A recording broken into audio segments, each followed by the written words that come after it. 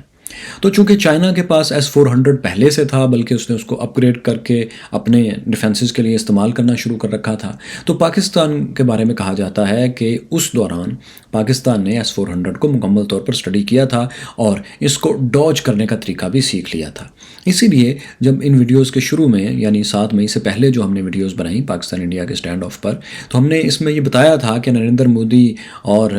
ان کی انتہا پسند کیبنٹ تو شاید نہیں جانتی، لیکن ان کی ایئر فورس بہت اچھی طرح جانتی ہے کہ ابھی وہ ایک ایسے کامبیٹ کے لیے پاکستان کے ساتھ تیار نہیں ہے جس کی انہیں ضرورت ہے، اور خاص طور پر ایسے میں جب انہیں چائنا کا فرنٹ خالی بھی نہیں چھوڑنا. تو خیر اسی ٹریننگ اور اسی ڈرل کا نتیجہ ہے کہ پاکستان نے جب ریٹیلیشن کا فیصلہ کیا اور کہا کہ جب ہم حملہ کریں گے تو آپ کو پتہ لگ جائے گا، آپ کو، آپ کے میڈیا سے آپ کو نہیں، ہم آپ کو خود بتائیں گے کہ ہم نے اٹیک شروع کر دیا ہے. تو پاکستان نے آج رات یہ اسی طرح اعلان کر کے اٹیک شروع کیا اور بتایا، اور اب انڈین میڈیا سے بھی خبریں آ رہی ہیں. اور اس کی کامیابی کے پیچھے پہلا سٹیپ یہ تھا کہ پاکستان نے S-400 کو، انڈین ڈیفنس سسٹم کو، اس کو تباہ کیا، اور اس کے بعد پھر یہ تمام سرفیس ٹو سرفیس جو پاکستان نے میزائل مارنا شروع کیے، میزائل سے انڈیا کی ملٹری انسٹالیشنز کو اور ہائی ویلیو ٹارگٹس کو ہٹ کرنا شروع کیا، تو یہ ممکن ہو پایا. ابھی آپ نے خبروں میں دیکھا ہوگا کہ پاکستان نے اپنے بہترین ماڈرن میزائل، بیلسٹک میزائل الفتح 1 اور 2 کو بھی بھرپور استعمال کیا ہے. بلکہ ایک انکنفرمڈ ویڈیو ہے، ابھی میں نہیں کہہ سکتا کتنی کنفرم ہے، لیکن ٹویٹر پر یہ ویڈیو بہت وائرل ہے کہ انڈیا میں کوئی اس کی ویڈیو بنا رہا ہے میزائل کی، جس کے بارے میں یہ کہا گیا ہے کہ یہ الفتح 2 تھا جو میکسیمم 400 کلومیٹر تک مار کرتا ہے. سرفیس ٹو سرفیس ہے، بیلسٹک میزائل ہے، اس کو پریسیجن ویپن کہا جاتا ہے. پاکستان نے جب اس کا ٹیسٹ کیا تھا تو اس میزائل کے بارے میں پاکستان کو بہت ہائی ہوپس تھیں کہ یہ ہمارے ڈیفنس کا بہت اہم ہتھیار ہے. تو اس کی ویڈیو کنفرم ویڈیو موو کر رہی ہے، سرکولیٹ ہو رہی ہے آن لائن، جس میں یہ defence system, Indian defence system کو ڈوج کر رہا ہے، ایکسلریٹ کرتا ہے اور پھر ٹارگٹ پر جا کے ہٹ کرتا ہے. ابھی کنفرم نہیں ہے یہ ویڈیو، اتنی جلدی اس کو کنفرم کرنا ممکن نہیں تھا، اس لیے میں آپ کے سامنے یہ معلومات رکھ رہا ہوں. لیکن ساتھ یہ بھی بتا رہا ہوں کہ یہ ویڈیو انکنفرم تھی، شاید 1-2 دن تک جب ہمیں وقت ملے گا ہم اس کو ٹیسٹ کر کے اس کو تو اب ایک دو پاکستان کا یہ اٹیک بہرحال ابھی تک جاری ہے، اور ایسی خبریں بھی ہیں کہ ڈاگ فائٹ بھی پاکستانی اور انڈین جیٹ فائٹرز کے درمیان جاری ہے. اگر یہ اسی طرح ہے تو اس کا مطلب ہے کہ پاکستان نے یہ بہت بڑا رسک لیا ہے کہ وہ J-10 طیاروں کے ساتھ اور JF-17 تھنڈرز کے ساتھ اور غالباً F-16 کے ساتھ بھی ہوا میں ہے، اور وہ یہ رسک لینے کے لیے تیار ہے کہ وہ انڈیا کے کچھ طیارے گرانے کی کوشش میں اپنا نقصان بھی کر لے.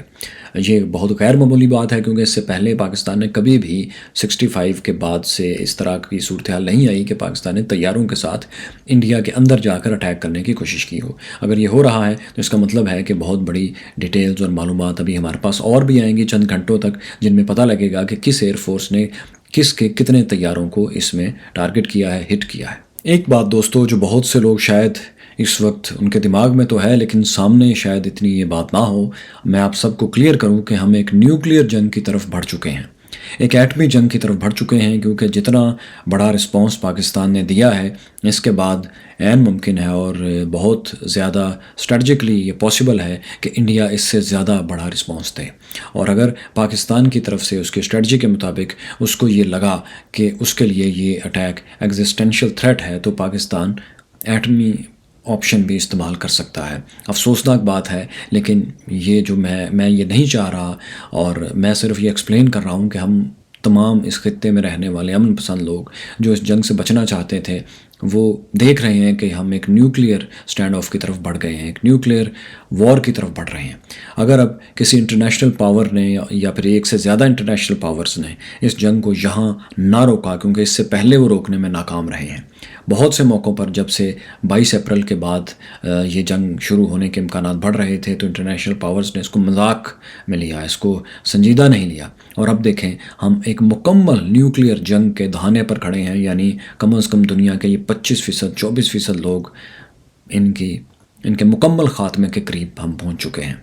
کیا دنیا اس کے لیے تیار ہے؟ ظاہر ہے نہیں تیار، ظاہر ہے یہ نہیں ہونا چاہیے. تو انٹرنیشنل پاورز کو انٹروین کرنا چاہیے اور اس میڈنس کو یہیں پر روک دینا چاہیے. اس کے بعد بے شک فیصلے کرتے رہیں کہ کس کا کیا قصور ہے اور اسے جنگی مجرم قرار دینا ہے یا اس کو کیا سزا دینی ہے اور کس نے کیا وعدے کرنے ہیں، لیکن اس جنگ کو یہاں پر روکنا چاہیے. میں، آپ، ہمارے بچے، ہمارے بڑے، ہمارے بہن بھائی، وہ ایک اس طرح کے چند پاور سیکرز کے، پاور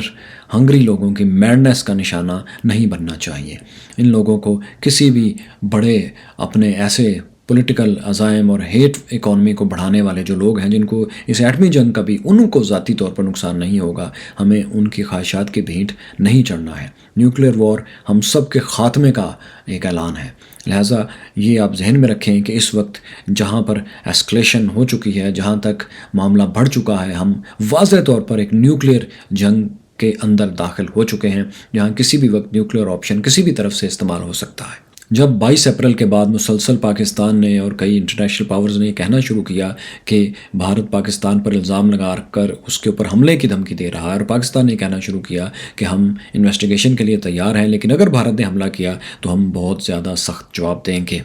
اس وقت سے میں یہ خطرہ محسوس کر رہا تھا کہ انٹرنیشنل پاورز نے اگر انٹروین نہ کیا تو یہ معاملہ بڑھ جائے گا، جیسا کہ یہ ہو بھی گیا. آپ سوچیں کہ کیوں 22 اپریل کے بعد جب یہ سارے معاملات اس طرح سے انفولڈ ہونا شروع ہوئے اور اس خطرے کا اظہار بہت سے اطراف سے کیا جانے لگا کہ یہ لڑائی ایک ایٹمی جنگ کی صورت میں بھی ڈھل سکتی ہے یا کم از کم ہزاروں لاکھوں لوگوں کی ہلاکتوں کی طرف بھی یہ معاملہ لے جا سکتی ہے، تو انٹرنیشنل پاورز نے اس کو زیادہ سیریس نہیں لیا.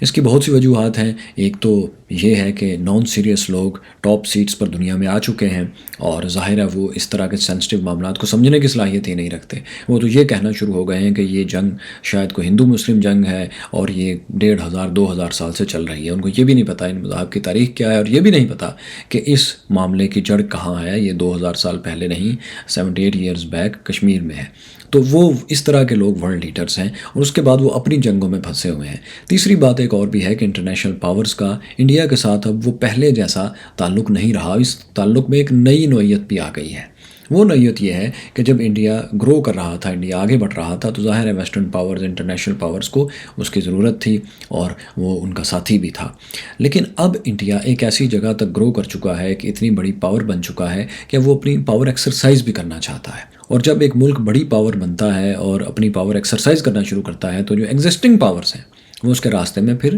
آ کر کھڑی ہوتی ہیں، وہ اس کو کٹ ٹو سائز کرنے کی پوری کوشش کرتی ہیں. تو یہ بات بھی آپ ایک ذہن میں رکھیں کہ انڈیا کو اب بہت سے ویسٹرن کنٹریز، امریکہ خاص طور پر، وہ اس کو اپنے ساتھ تو رکھیں گے، لیکن انڈیا جس طرح ان کے ممالک میں جا کر ٹارگٹ کلنگز اور ایک سپر پاور کی طرح اپنے مسلز کو استعمال کرنے کی کوشش کر رہا تھا، وہ انڈیا کو اس سے بھی باز رکھنا چاہیں گے، وہ اس کو کٹ ٹو سائز بھی کرنا چاہیں گے. تو انہوں نے بھی اس لیے اس کو سیریس نہیں لیا کہ انڈیا اور پاکستان کا معاملہ ہے، اس کو خود دیکھ لیں گے. اگر انڈیا اس قدر اپنے آپ کو ایک گریٹ پاور کے طور پر پروجیکٹ نہ کر رہا ہوتا تو عین ممکن تھا کہ وہ اپنے ایک ایلائی کو بچانے کے لیے آتے. لیکن اب مجھے تھوڑا سا اس کا بھی شبہ ہے کہ اس کے ایلائی تو بہرحال ہیں، لیکن وہ یہ بھی چاہتے ہیں کہ انڈیا کو ذرا کٹ ٹو سائز کیا جائے، اس لیے بھی وہ اس جنگ کو روکنے کے لیے شروع میں نہیں آئے. میرا اندازہ یہ ہو سکتا ہے کہ غلط ہو، اور یہ سارا اس ازمپشن پر ہے کہ جب کوئی ملک اپنے آپ کو ترقی دینا شروع کرتا ہے تو بہت سے ممالک اس کا ساتھ دیتے ہیں، لیکن جب وہ ایک خاص سطح سے آگے بڑھ جاتا ہے تو ظاہر ہے پھر اس کے مد مقابل پیدا ہوتے ہیں، وہ اس کا اور زیادہ ترقی کرنا، طاقتور ہونا ان کے لیے بھی ایک مسئلہ ہوتا ہے. تو اس پوائنٹ کو بھی ہمیں ذہن میں رکھنا چاہیے. لیکن خیر، اب تو یہ لڑائی اس جگہ پر پہنچ چکی ہے جہاں یہ صرف اس خطے کے لیے نہیں بلکہ پوری دنیا کے لیے ایک مسئلہ بن سکتی ہے. ابھی ایک ایسی صورت پیدا ہوئی ہے جس سے لگتا ہے کہ شاید انٹرنیشنل پاورز تھوڑا انٹرسٹڈ ہیں اس میڈنس کو روکنے میں، کیونکہ مارکو روبیو نے ابھی پاکستانی وزیر خارجہ اسحاق ڈار کو، مارکو روبیو جو کہ امریکن سیکرٹری آف اسٹیٹ ہیں، وزیر خارجہ ہیں، انہوں نے پاکستانی وزیر خارجہ اسحاق ڈار کو کال کی ہے اور ان سے صبر و تحمل دکھانے کی، ظاہر ہے یہی خبر آئی ہے کہ یہ بات کی ہے، لیکن اس سے زیادہ ڈیٹیل میں بات ہوئی ہوگی اور اس کے بعد یقیناً وہ انڈین وزیر خارجہ کو بھی کال کریں گے. تو اگر امریکہ واقعی ایکٹیولی اس وقت کوشش کرے تو وہ اس اسٹینڈ آف کو، اس نیوکلیئر تھریٹ کو یہاں پر روک سکتا ہے۔ پاکستان نے پوری کوشش کی اس جنگ کو روکنے کی، اپنی سروسز دیں کہ ہم ایک جوائنٹ انویسٹیگیشن کی طرف جاتے ہیں۔ گو کہ انڈیا اس پر اعتراض کرتا ہے کہ پاکستان ماضی میں بھی جوائنٹ انویسٹیگیشن کی بات کرتا ہے لیکن پھر تعاون نہیں کرتا۔ اس کے باوجود اگر پاکستان ایسا بھی کرے گا، ظاہر ہے پاکستان کی انٹرنیشنل سٹینڈنگ اتنی بڑی نہیں ہے جتنی انڈیا کی یا امریکہ کی ہے، تو اگر پاکستان انٹرنیشنل کمیونٹی کے سامنے یہ بات رکھ رہا تھا تو کوئی مذاکرہ نہیں تھا کہ پاکستان اس میں شامل نہ بھی ہو، کیونکہ پاکستان کا تو دعویٰ ہی یہ تھا، پاکستان کی پیشکش ہی یہ تھی کہ انٹرنیشنل ایک ایسا ٹریبیونل بنایا جائے، ایک ایسی باڈی بنائی جائے جس میں پاکستان شامل نہ ہو، نہ بھارت ہو، ایک نیوٹرل ایک کمیٹی ہو، وہ ڈیسائیڈ کرے، وہ فیصلہ کرے کہ پہلگام کا حملہ کس نے کیا ہے، کیا پاکستان اس میں شامل بھی ہے۔ تو ظاہر ہے انڈیا نے اس کو نہیں مانا اور وہ پاکستان کو سبق سکھانے کے گھوڑے پر سوار تھا، جس کا نتیجہ پھر یہی ہونا تھا۔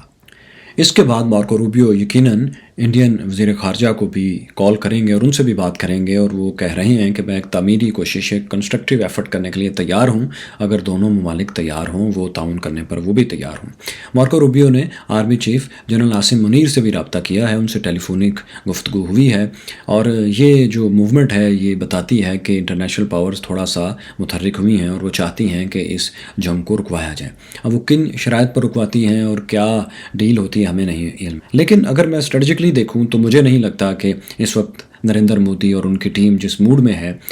وہ یہاں پر جنگ بند کرنے کو تیار ہوں، کیونکہ اس وقت اگر جنگ یہاں پر ختم کی جاتی ہے بیلنس کہہ کر، تو اس کا واضح مطلب یہ ہوگا کہ انڈیا یہ جنگ ہار گیا، کیونکہ جب اس نے حملہ کیا تو پاکستان نے کامیابی سے ڈیفنس کیا اور وہ سوائے بچوں کو اور مساجد کو تباہ کرنے کے کچھ نہ کر سکے۔ اس کے بعد جب پاکستان نے اٹیک کیا، جس کی کہ زیادہ ڈیٹیل ابھی آنی ہے، لیکن اب تک کی ڈیٹیلز کے مطابق انڈیا نے 9 مقامات پر اٹیک کیا اور پاکستان نے اب تک 11 مقامات کا اعلان کیا ہے کہ یہاں ہم نے اٹیک کیا ہے، جن میں اس کے ایئر بیسز بھی ہیں، ایئر فیلڈز بھی ہیں، اس کے اسلحہ ڈیپو بھی ہیں، اور وہ کیمپس بھی ہیں جہاں پر پاکستان میں دہشت گردوں کو بھیجنے کے لیے طالبان کو اور BLA وغیرہ کو ٹریننگ دی جاتی تھی اور انہیں ویپنز دیے جاتے تھے، اور یہاں ان کے کمانڈ سینٹرز تھے۔ یہ پاکستان کی فورسز کا، سیکورٹی فورسز کا ذرائع کا کہنا ہے۔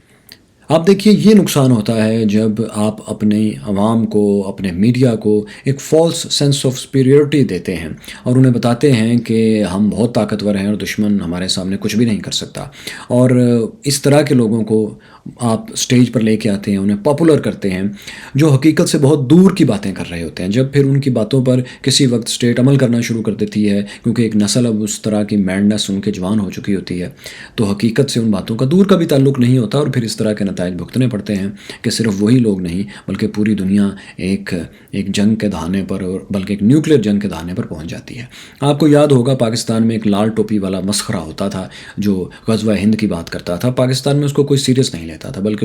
اس کا ٹھیک ٹھاک مذاق اڑایا جاتا تھا۔ پاکستان کے ٹاپ نیوز چینلز میں اس کی ڈمیز بنتی تھیں اور اس کا باقاعدہ ٹھٹھا لگایا جاتا تھا۔ لیکن اب یہ ہے کہ یہ اس طرح کے لوگ پاکستان میں تو ڈسکریڈٹ ہو چکے ہیں، لیکن انڈیا میں اب اس طرح کے سینکڑوں لوگ ہیں جو روزانہ یہاں پر بیٹھ کے لاہور اور کراچی اور فیصل آباد اور پشاور اور کوئٹہ کو فتح کرنے کی روز باتیں کرتے ہیں، اور بدقسمتی سے انڈین عوام کا بہت بڑا طبقہ ان کو دیکھتا ہے۔ بلکہ کل تو انہی نے پورا پاکستان قبضے میں لے لیا اور اس کے بعد پھر یہ دعویٰ بھی کر دیا کہ رات پاکستان نے ڈرون اٹیکس کیے ہیں، اور پاکستانی اس پہ ہنس رہے تھے کہ ہم کیسے رات کو ڈرون اٹیکس کر سکتے ہیں، آپ کل پورا ملک تو آپ کے قبضے میں تھا۔ تو اگر آپ ایسے لوگوں کو جو آپ کی ایگوز کی مالش کرتے ہیں، جو آپ کو ہر وقت جھوٹ بتاتے ہیں اور ہر وقت آپ کو ریزن سے، لاجک سے اور سوال کرنے سے اور شک کرنے سے منع کرتے ہیں اور خوشنما خواب دکھاتے ہیں اور نفرت بیچتے ہیں، اگر آپ ان لوگوں کو سٹیج دیں گے، ان کو اتنی پاپولرٹی دیں گے، تو یہ آخرکار آپ کو اپنی قوم کو پہلے اس جگہ پر لے کے آئیں گے جہاں انہیں اتنی بڑی شرمندگی اٹھانا پڑے گی۔ کتنی بڑی شرمندگی ہے کہ یہ سب لوگ کہہ رہے تھے کہ پاکستان تو مانگتا ہے، پاکستان بھکاری ہے، پاکستان IMF سے لون لیتا ہے، یہ ہمارے طیاروں کو کیا مقابلہ کرے گا، لیکن 6 طیارے گرا کے چلے گئے، اور اس کے بعد اتنے شرمندہ ہوئے کہ وہ وہاں پر بھی پاکستان جنگ ختم کرنے کے لیے تیار تھا، لیکن یہ اتنے شرمندہ تھے کہ وہاں بھی جنگ ختم نہیں کروا سکے۔ پہلے تو 3 دن تک اپنے عوام سے یہ خبر چھپانے کی کوشش کرتے رہے، جب نہیں چھپا سکے تو پھر پاکستان کو مسلسل پرووک کرتے رہے کہ پاکستان کسی طرح اپنے 2 3 4 طیاروں کو، بڑے طیاروں کو باہر نکالے اور وہ شاید ان میں سے کچھ کو مار گرائیں، اور پھر اپنی اپنی عوام کو بتا سکیں کہ دیکھیں ہاں ہمارے رافیل بھی گرے ہیں اور پاکستان کے بھی ہم نے J-10 طیارے اور وہ طیارے گرائے ہیں جنہوں نے ہمارے بڑے برڈز کو, ہمارے بگ برڈز کو نقصان پہنچایا. لیکن ایسا نہیں ہوا. پاکستان اس وقت پرووک نہیں ہوا. پاکستان خاموشی سے ان کے میزائل اور ان کے ڈرونز کو سہتا رہا اور پھر اپنے وقت پر پاکستان نے جب بالکل پانی سر سے گزر گیا تو اس کا جواب دیا. وہ پاکستان کو اس جگہ پر لے آئے تھے جہاں پر جواب دیے بغیر کوئی گزارا نہیں تھا. تو امید ہم کر سکتے ہیں کہ اب جو امریکہ نے ابھی فون کیا ہے پاکستان, انڈیا اور پاکستانی آرمی چیف کو, یہ کچھ کر سکیں اور اس جنگ کو یہیں پر روک سکیں تاکہ ان امن پسند لوگوں کی جیت ہو جو دونوں طرف جنگ نہیں چاہتے. ڈونلڈ ٹرمپ نہ تو غزہ اسرائیل وار رکوا سکے اور نہ ہی روس یوکرین وار کو بند کروا سکے. اگر وہ یہ جنگ بند کروا لیں تو میری طرف سے تو ان کے لیے ایک نوبل پیس پرائز, حالانکہ میں ان کو بہت بڑا نقاد ہوں, لیکن میں پھر بھی اس کی حمایت کروں گا کہ اتنی بڑی جنگ, ایک نیوکلیر وار کو ایک جگہ, خطرناک جگہ پر پہنچنے سے پہلے اگر وہ روک سکیں تو یہ بہت بڑی بات ہوگی. ڈر مجھے یہ لگتا ہے کہ اس وقت دنیا میں جو کانفلکٹ چل رہے ہیں, جیسے روس اور یوکرین کا, غزہ اور اسرائیل کا, اور جو چھوٹے کانفلکٹ ہیں کنٹریز کے اندر ہیں, جیسے سوڈان میں ایک سول وار ہے, یہ تمام چھوٹے چھوٹے کانفلکٹ تھے کچھ سال پہلے, لیکن پھر وہ اتنے بڑھ گئے کہ اب یہ سالوں پر محیط ہو چکے ہیں. رشیا یوکرین وار تقریباً 3 سال سے اوپر جا چکی ہے, اور غزہ اسرائیل وار جو کہ وار نہیں جینوسائیڈ ہے وہ بھی 1.5 سال سے اوپر ہونے والا ہے. تو مجھے ڈر یہ لگتا ہے کہ کہیں یہ جنگ بھی بہت لمبی نہ کھنچ جائے, کیونکہ یہ جتنی لمبی کھنچے گی اتنا اس وقت نریندر مودی کا پولیٹیکل آبجیکٹیو سرو ہوگا, پاکستان کا نہیں سرو ہوگا, پیسفل لوگوں کا نہیں ہوگا, ان کا ہوگا. تو اس جنگ کو بہت آگے تک پھیلا سکتے ہیں, کیونکہ اگر وہ جنگ یہاں بند کرتے ہیں تو ان کی پولیٹیکل شکست ہمیشہ کے لیے ہو جائے گی. وہ کوشش کریں گے کہ جب تک پاکستان کا کوئی بہت بڑا نقصان نہیں کر دیتے, اکھنڈ بھارت کا کوئی ایک آدھ سنگ میل طے نہیں کر لیتے, وہ اس جنگ کو بند نہ کریں. وہی ایگزیکٹلی نیتن یاہو والی صورتحال ہے. ایک دفعہ پھر ہمیں ایک ایسے شخص سے امید لگانا پڑے گی جو اپنی اعلان کردہ جنگیں تو بند نہیں کروا سکے, انہی سے امید لگانی پڑے گی بدقسمتی سے کہ وہ پاکستان بھارت کی اس جنگ کو یہاں پر رکوا سکتے ہیں تو رکوا دیں. ان کے علاوہ اگر کوئی شخص یہ کام کر سکتا ہے تو سعودی عرب کے کراؤن پرنس MBS کر سکتے ہیں. ان کے علاوہ میرے خیال میں کوئی ایسی پاور نہیں ہے دنیا میں جو کہ اس جنگ کو انٹرونشن کر کے اپنی سافٹ پاور سے رکوا سکے. Hope for the best, hope for the peace. شکریہ.